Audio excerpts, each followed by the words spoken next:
If you go down as deep as a spade, you've probably gone a fraction of an inch too far. Okay. Okay, so now we gotta actually do something here. Gotta use your measuring stick across there again. Okay. So that's a little deep. We want it up about here so that as this settles, it doesn't go out of sight. Because this will settle, this loose dirt. And I'll stomp on a little bit, but it's still gonna settle. So we need another, oh, about 2 inches of dirt in there.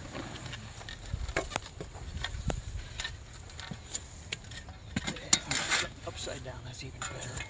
Confusing, maybe it won't blow. Yeah, find some better dirt if you can, some loose stuff to throw in there. Ain't easy.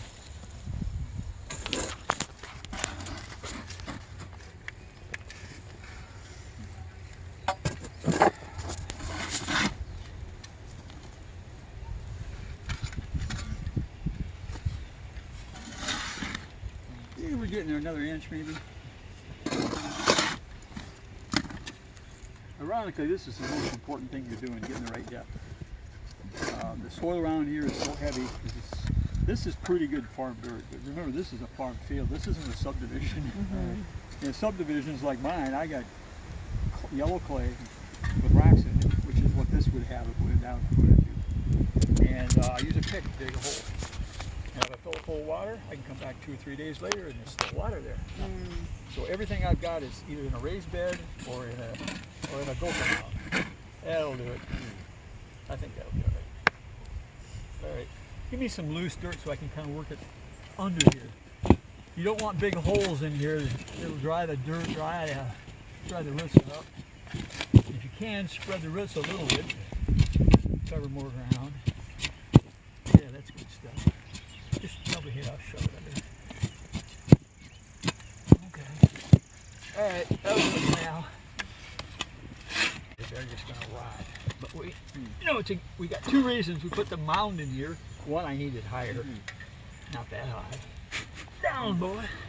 You need it higher. But it also gives you a chance to put the roots on opposite sides of it and kind of get something underneath here to hold it a little bit. Yeah, that'll do. Okay. Then you need to root prune it. He's filling about 2 inches. We got to get the water up, the dirt a little above that last root, remember?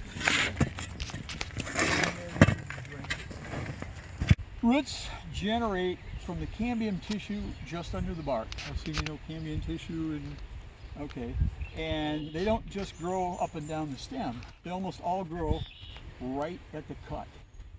And so these cuts have been exposed to the air and garbage.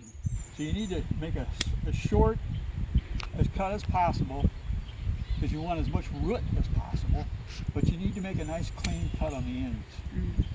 And then that little ring is where all the roots will generate, all the new roots.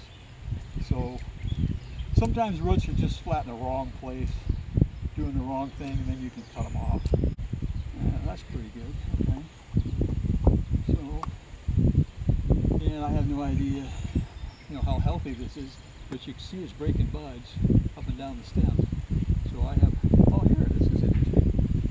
This is the graft. They grow a seedling, something from seed, and then they take a cutting from the tree they want, say a keep or pear. In this case, I guess this is a shinsui pyrus. Pyrus, the Asian thing is Pyrus laccifolia, something like that. This happens to be a shinsui cultivar. It's not a hybrid between 2 different groups. It's a cultivar. Somebody saw this growing and said, man, that's a good pear. They take cuttings off, they graft it onto something else, and now everybody has an identical tree when it fruits. Anyway, I just note here, see this cleft right here? That's the graft. This piece was pointed to a wedge. This was split. Somebody took a knife and split it wide open, stuck the wedge into the split, wrapped it up with some rubber bands and things. You don't usually find the graft visible. That makes this probably a 1-year tree. Probably grew 1 year and then they shipped it out. There's the graft. Right there. Well, here. This is another graft right here.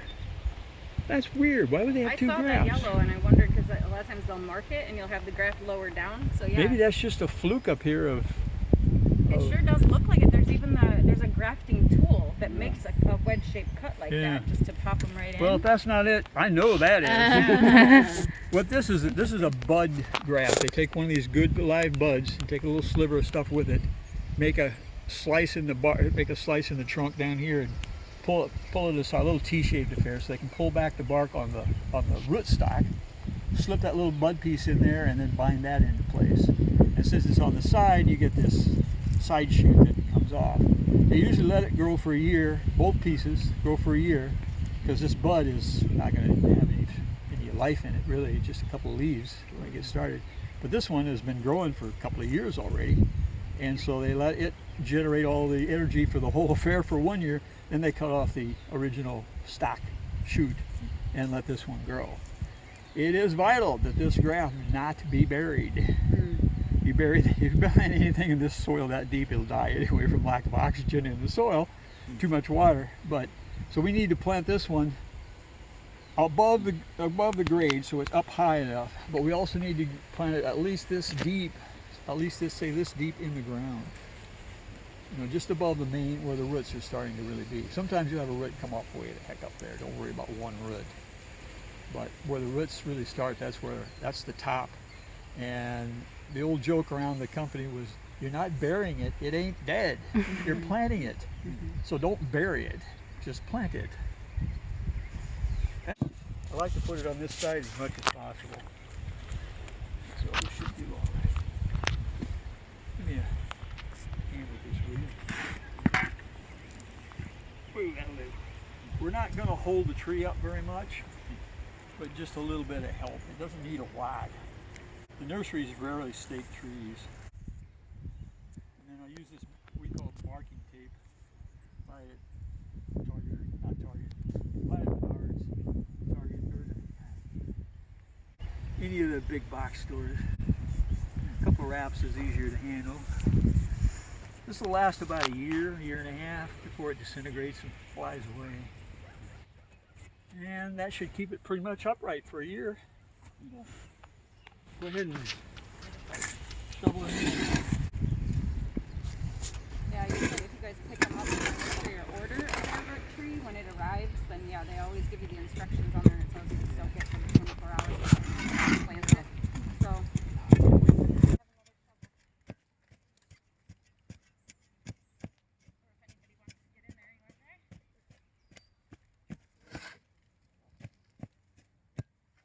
Here's your compaction.